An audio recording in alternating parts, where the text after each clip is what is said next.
പുറത്തുനിന്ന് ഏതൊക്കെ രീതിയിലുള്ള കെയർ കൊടുത്താലും നമ്മൾ ഉള്ളിലേക്ക് കഴിക്കുന്ന ഭക്ഷണത്തിന്റെ അടിസ്ഥാനത്തിലാണ് നമ്മുടെ മാനസികവും ശാരീരികവുമായിട്ടുള്ള എല്ലാ ആരോഗ്യവും നിലനിൽക്കുന്നത് നമുക്കറിയാലേ. നല്ല സ്കിന്നിന് വേണ്ടിയിട്ടും അതുപോലെ തന്നെ നല്ല ഹെയർ ഒക്കെ വേണ്ടിയിട്ട് നമ്മൾ നന്നായിട്ട് ഭക്ഷണം ഉള്ളിലേക്ക് കഴിക്കണം. അതോടൊപ്പം ഞാൻ ആഡ് ചെയ്തൊരു സംഭവമാണ് നമ്മുടെ ഈ ബി ബോഡി വൈസിന്റെ ഹെൽത്ത് ഗമ്മീസ് എന്ന് പറയുന്നത്. ഇപ്പൊ നമ്മുടെ ഭക്ഷണത്തിൽ ഏതെങ്കിലും രീതിയിലുള്ള വിറ്റാമിൻസ് കുറവുണ്ടെങ്കിൽ ഇത് അതിനെ ദൂരീകരിക്കും കേട്ടോ. മുടി വെട്ടിക്കളയലാണ് ഹെയർ ഫോൾ വരുമ്പോൾ നമ്മൾ ചെയ്യുന്ന ഒരു പരിഹാര മാർഗം. പക്ഷെ മുടി അങ്ങനെ തിക്കായിട്ട് വളരാൻ വേണ്ടിയിട്ടേ നമ്മുടെ ഫുഡിൽ നമ്മൾ കുറച്ച് ഇൻഗ്രീഡിയൻസ് ആഡ് ചെയ്താൽ മതി. ഇനിയിപ്പോൾ ഫുഡിൽ നിന്ന് അത് കിട്ടുന്നില്ലെങ്കിൽ നമുക്ക് നമ്മുടെ ബി ബോഡി വൈസ് യൂസ് ചെയ്യാം കേട്ടോ.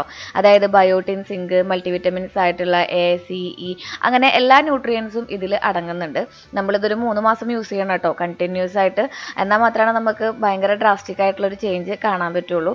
ഇത് നമ്മുടെ ഇന്ത്യയിൽ തന്നെ ഒരു ബെസ്റ്റ് സെല്ലർ ആയിട്ടുള്ള ഒരു ഗമ്മീസ് ആണ്. ആഡഡ് ഷുഗർ ഒന്നും ഇല്ല കേട്ടോ. ഭക്ഷണത്തിന് ശേഷം നമുക്കിത് കൺസ്യൂം ചെയ്യാം. നല്ല ചേഞ്ച് ഉണ്ടാവും. പ്രോഡക്റ്റ് ഞാൻ ടാഗ് ചെയ്ത് കൊടുക്കാം കേട്ടോ.